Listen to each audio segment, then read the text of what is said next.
you have the young scholars, please?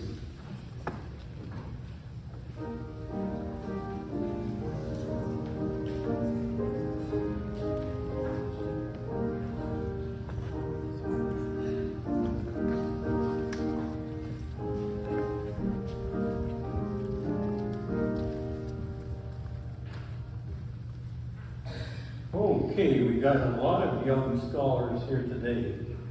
Thank you. Now, today the questions are really easy, so I'm going to give it to you, the younger ones, okay? So, thank you for coming down and supporting them, but I'm going to ask them today. There you go. That's good. You joined the group. All right. What do we call the day that you were born? Any of you know that? What's the day called that you were born? Birthday. Was that what you were going to say? Yeah, okay. That's good. Now, let's see. How many, are we going someplace? How many birthdays have you had?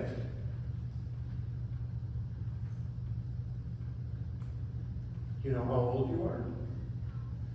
5. You've had 5 birthdays. How many birthdays have you had? 7. She had to coach you on that.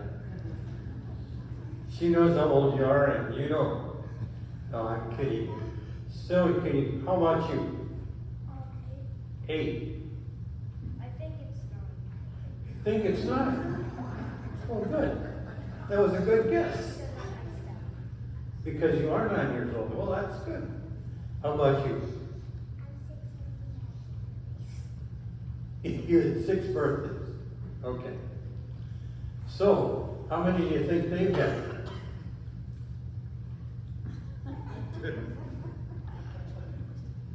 Anybody want to guess? Well, how old is Jack? How many birthdays do you think he's had? 10? He's pretty stout for 10. Okay, now, who has birthdays besides people? Huh? Who else has birthdays? Animals, okay. Yeah? Animals are born too. What else is birthdays?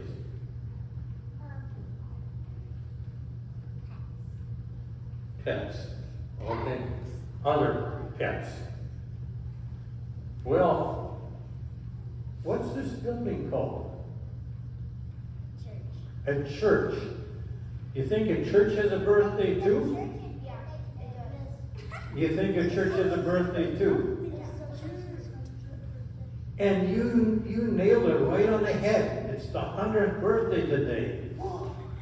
Now, let's see if you can guess something else. Who's older, the church or the pastor? Oh, very good. Good guess. All right. Today we're going to have sing birthday to the church. And I think it's our organist's birthday this week too, right? You're the only one here this week. So let's sing happy birthday to the church, and then those people that want to just put Yvonne's name in there, our organist, you just slip it right in. Happy birthday to you. Happy birthday to you. Happy birthday to you.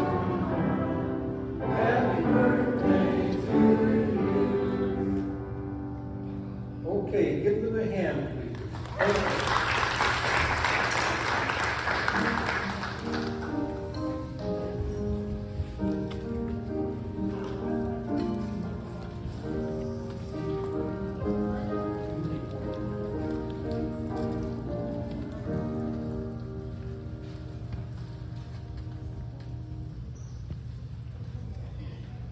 there's going to be another special song by the choir, and give one a little time to get down to the organ afterwards to do the gospel acclamation.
The Holy Gospel is written in the 4th chapter of St. Matthew, beginning at the 1st verse.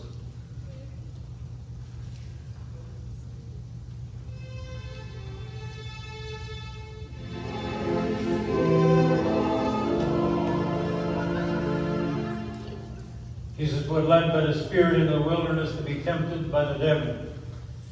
He fasted 40 days and 40 nights, and afterwards he was famished. The tempter came and said to him, "If you are the Son of God, command these stones to become loaves of bread." But he answered, "It is written, one does not live by bread alone, but by every word that comes from the mouth of God." Then the devil took him to the holy city and placed him on the pinnacle of the temple, saying to him, "If you are the Son of God, throw yourself down. For it is written, he will command his angels concerning you, and on their hands they will bear you up, so that you will not dash your foot against a stone." Jesus said to him, "Again it is written, do not put the Lord your God to the test." Again, the devil took him to a very high mountain and showed him all the kingdoms of the world and their splendor, and he said to him, "All these will I give you, if you fall down and worship me. And Jesus said to him, away with you, Satan, for it is written, worship the Lord your God and serve only him. Then the devil left him, and suddenly the angels came and waited on him. Here ends the gospel for the day.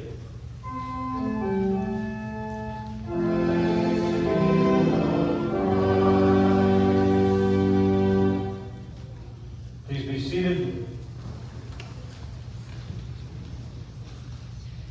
I've labeled the sermon this morning, Looking Backward and Looking Forward, because that's what we do on a significant birthday of one of our edifices. And today is the 100th anniversary of the building of this sanctuary. This place is so special to us that it is the center, the place where we pay our homage to our God. I'm going to just quote a few things that those people who have long-term memberships here already know, but which are not known to those of you who have joined probably in the last 15 years. There were 3 settlements, basically, of the early Swedes. One was where Palm Valley is now, which was called Rushing, and one where Gethsemane Church is, or it was originally built, which is more down toward the center of Austin. Those were the first 2 churches that were established in 1870. There was a movement that came out here, a group of Swedes that moved here. A lot of the Swedes came here because of economic necessity. And the way they were able to afford to come over is that there were people here who were able to fund them. And if they funded them, then they were obligated to work for that person for at least 3 years until they could earn enough money to go out on their own. The area here was called Knight's Ranch. It did not have the distinction of New Sweden until, according to my records, 1876 or 1877.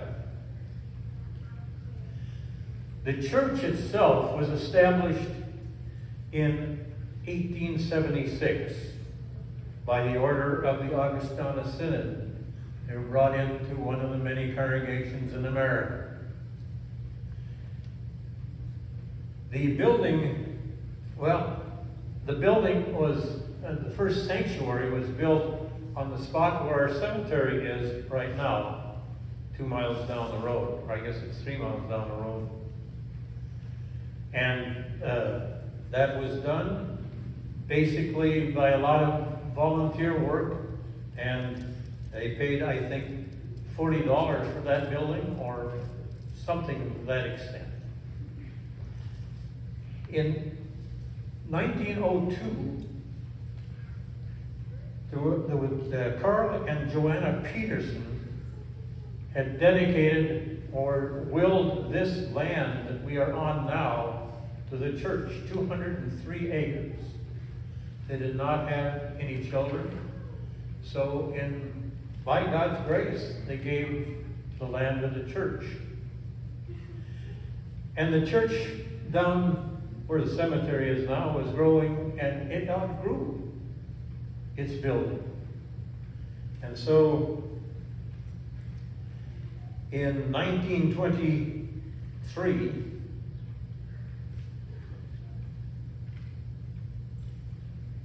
I'm just trying to make sure that these things are correct. I guess they don't have to be. But they started to talk about the building of this church. Actually, it was a couple of years before that. And the vote was taken and decided to build a church on this spot. There were donations that were made, and there were notes that were taken out at 7%, and they built the church free and clear. The thing was, we were consecrated May 4th of 1924, but it was finished in 1923. big distinguishing factor about it was that 104-foot steeple that was the big thing. It was kind of the center point of this community, and it is still serving that purpose.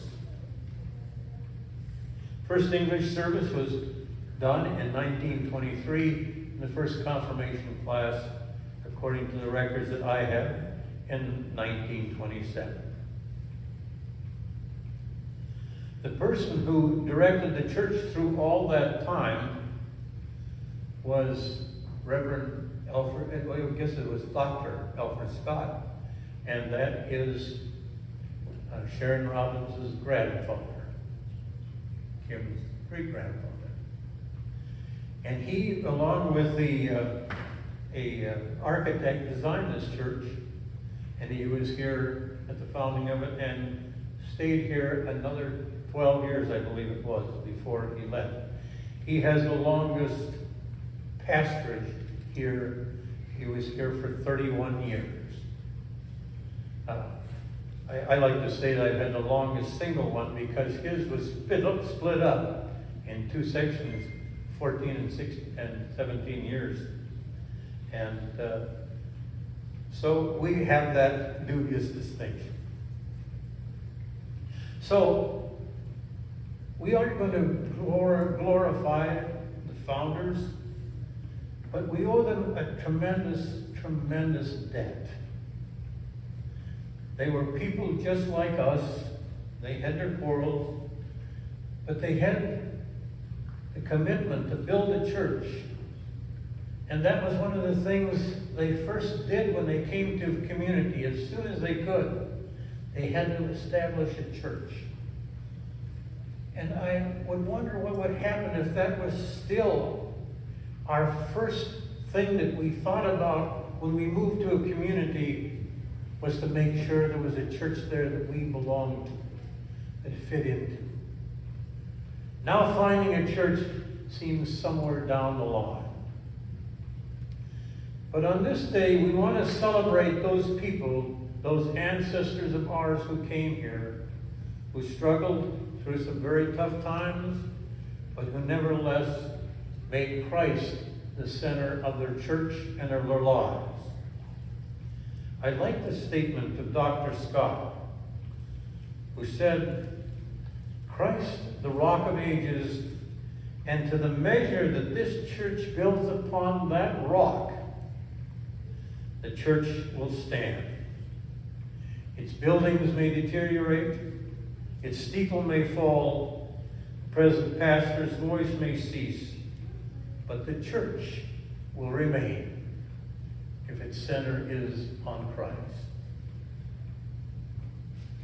That's the message we have, and it's still the most powerful message we can give.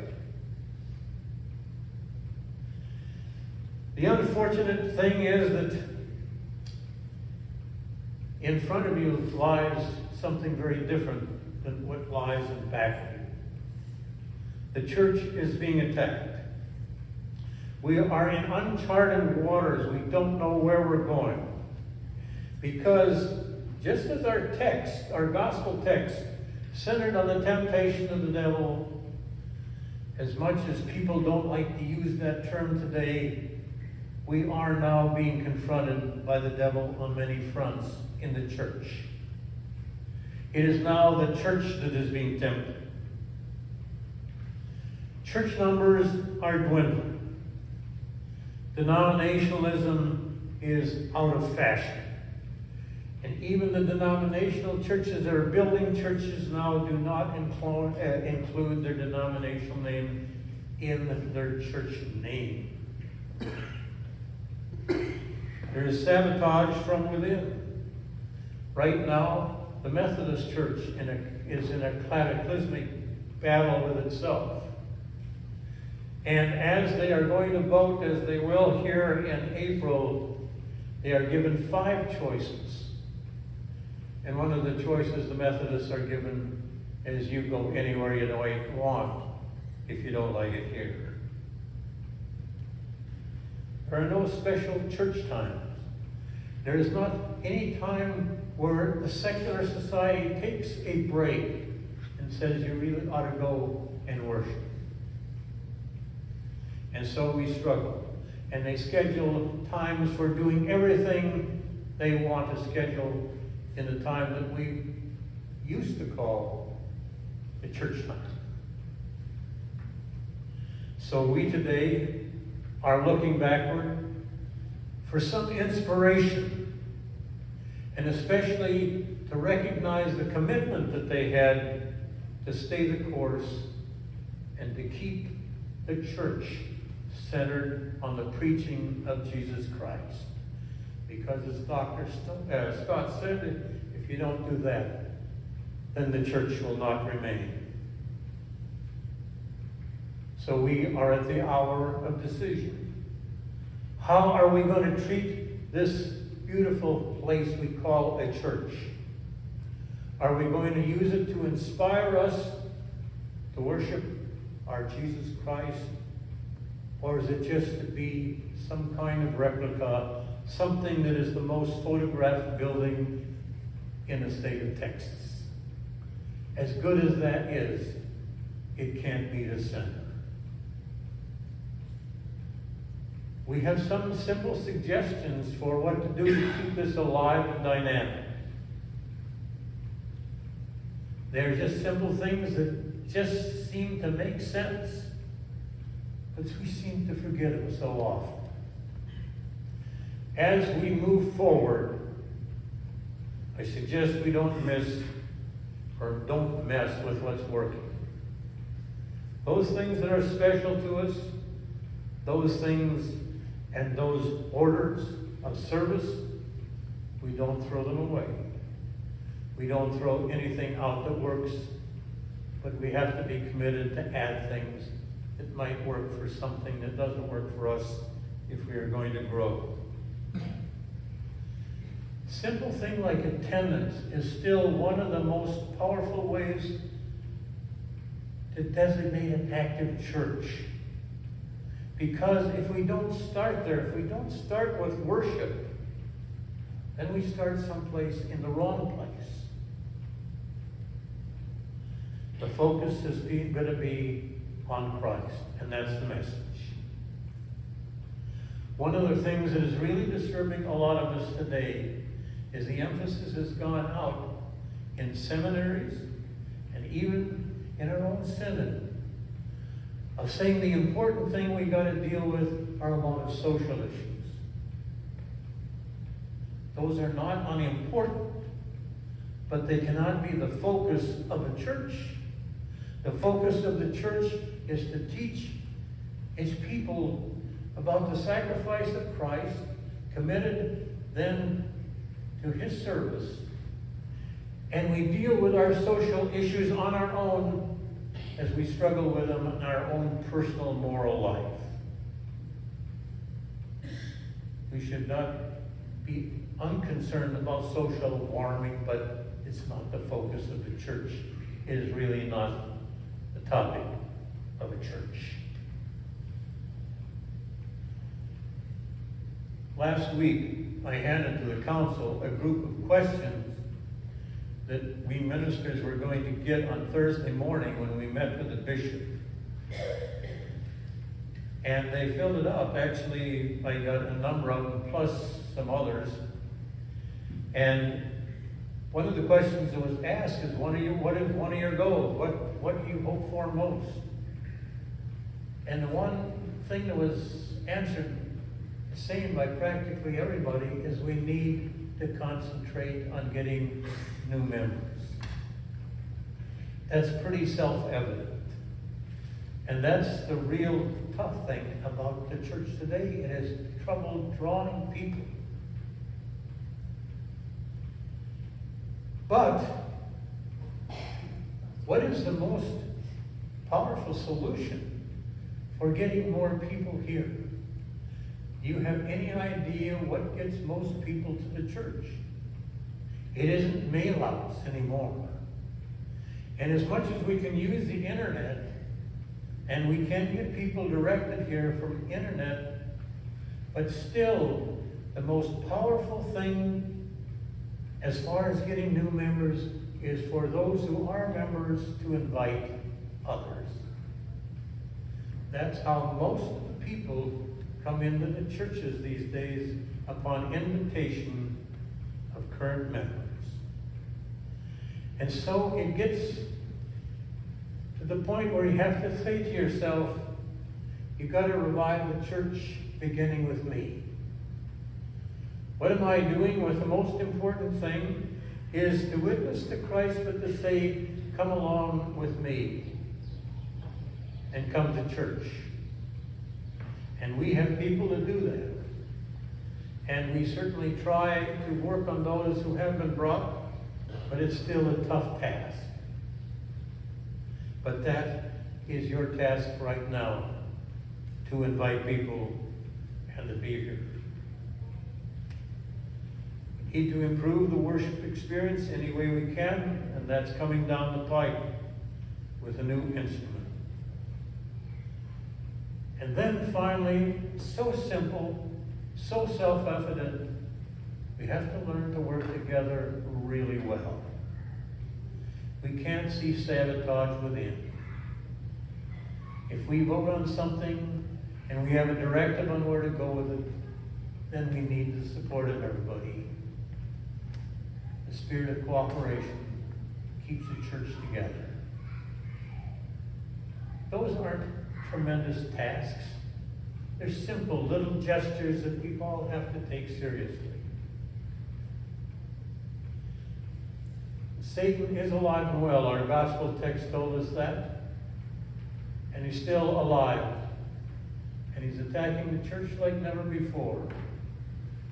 I know that sounds silly to some of you, perhaps, but I believe it with all my heart. I stand here with you.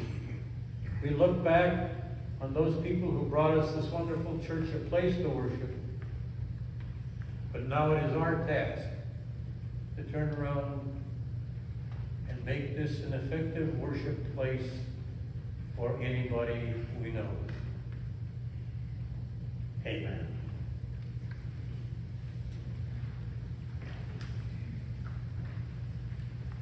The sermon hymn is the church's One Foundation 654. Please stand as you are able.